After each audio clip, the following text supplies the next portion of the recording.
세 살 버릇 여든 간다는 우리나라 속담 있죠. 사실 이 말이 세계에서 가장 뛰어난 육아 조기 교육법 방법이라는 것입니다. 물론 뭐 도리도리 건지건지 뭐 이런 거 있잖아요. 그게 단동식품이라는 것인데 그 유학자들이 우리나라 유학자들이 어린이 교육용으로 만들었던 것입니다.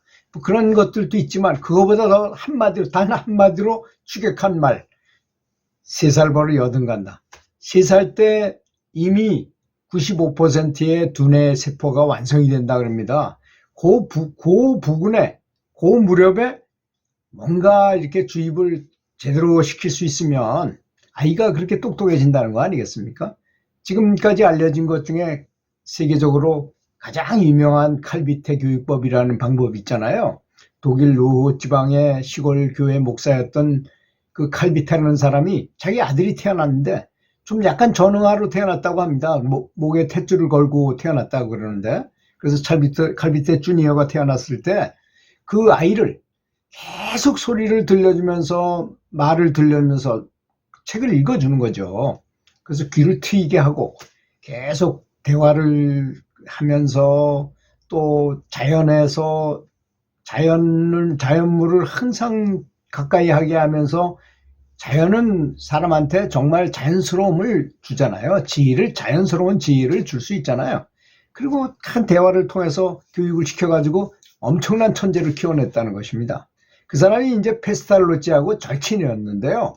페스탈로치가 그 워낙 똑똑한 교육 방법을 개발해낸 그 사람한테 책을 쓰라고 이렇게 아주 강제로 안 쓰려는 사람을 굉장히 권해가지고 칼비테 교육법이라는 책을 썼는데요. 그 책 편집이 좀 시원찮았던가 봐요. 책을 아무리 잘 써도 편집이 시원찮으면 잘 읽혀지지 않습니다. 저도 책을 써본 사람인데 편집이라는 게 굉장히 중요하더라고요. 책을 쓴 다음에는 후회가 많이 돼요. 그래서 사람들이 책을 많이 쓰는가 봐요. 저는 단 2권을 쓰고 말았는데요. 그래서 그 나중에 이제 현대에 들어와서 하버드 대학 도서관에 딱 한 권이 있었다고 그럽니다. 그 책이. 그래서 레오 위너 교수라는 사람이 도서관 담당 교수였었어요. 그 사람이 그 책을 보고 요대로 아들을 가르치겠다 하고 이 사회면, 뉴욕타임즈 사회면 톱 기사로 책이 나온 거 그때가 처음 이랬다 그럽니다. 칼비테 교육법이라는 책 제목이 나온 거예요. 이대로 교육을 시키겠다 해가지고 그 아들도 정말 뛰어난 천재로 키웠다 그래요. 하여튼 전 그런 걸 얘기하고자 하는 게 아니라 서두가 너무 길었네요.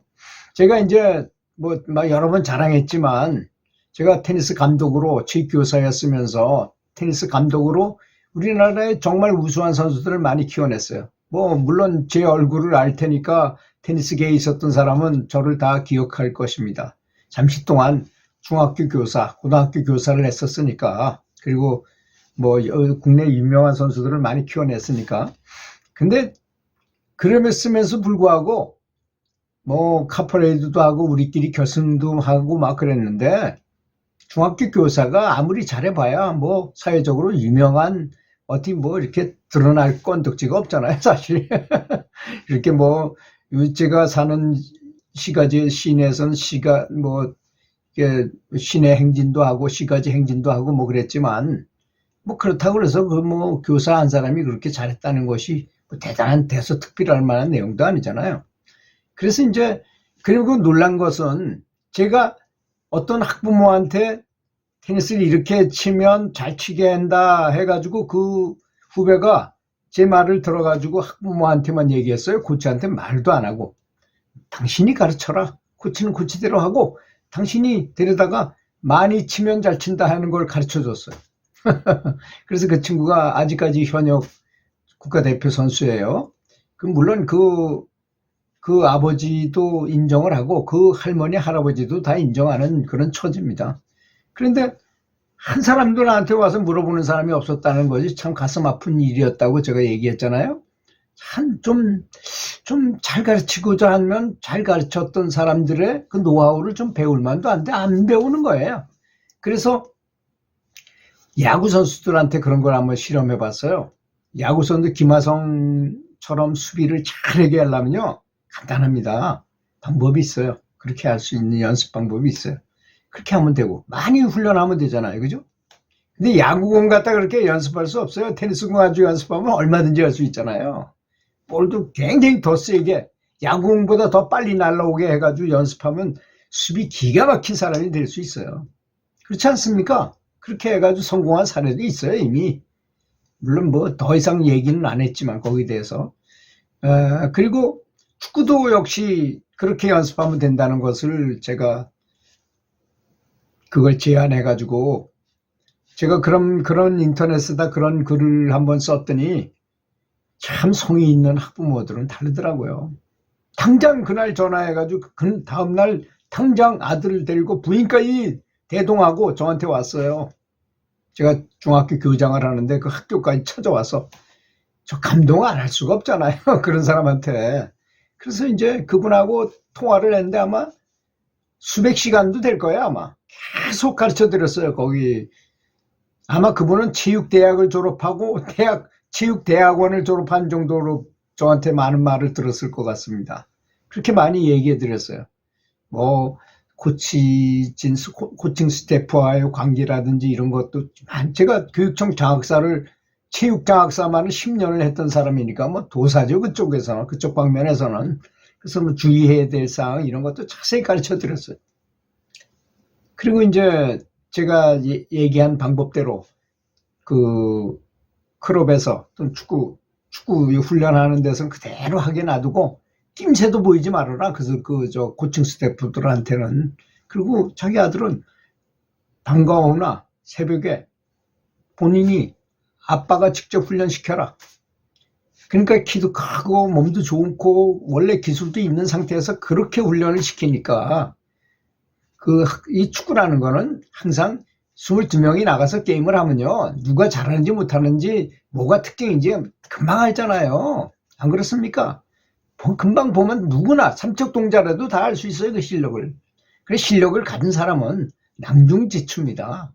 주머니 속에 송곳이 있으면 이거 감출 수가 없잖아요. 언뜻 삐져나오지. 그런 것처럼 자기 실력이 있으면 다 드러나기 마련이죠. 이 친구가 초등학교 5학년 때 저를 찾아왔을 때 키가 182였었어요. 키가 엄청나게 크고 참 그 체육영재답게 체육영재는 빨리 크는 게 특징 중에 한 가지거든요.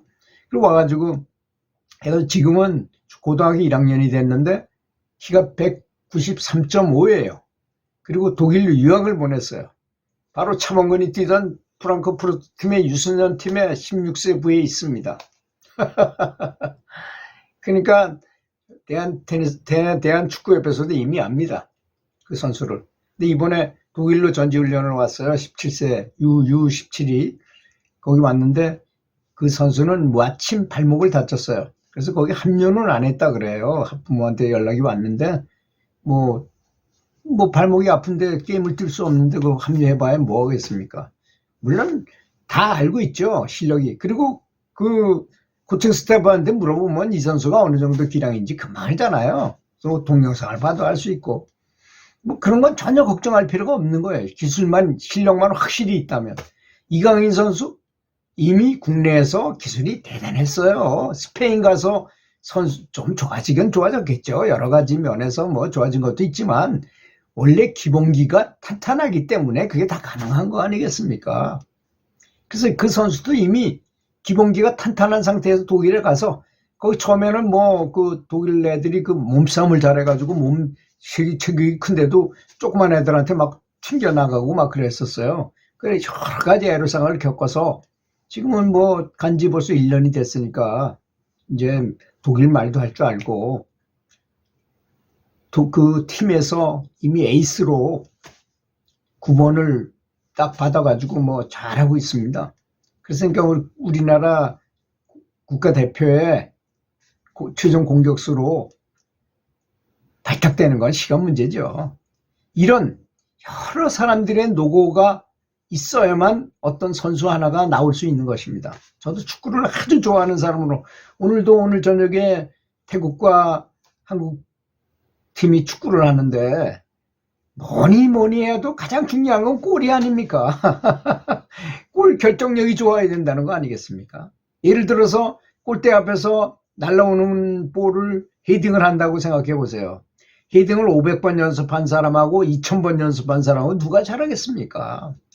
연습을 많이 해야 잘하잖아요. 이건 망고불변의 원리입니다. 많이 하면 잘한다.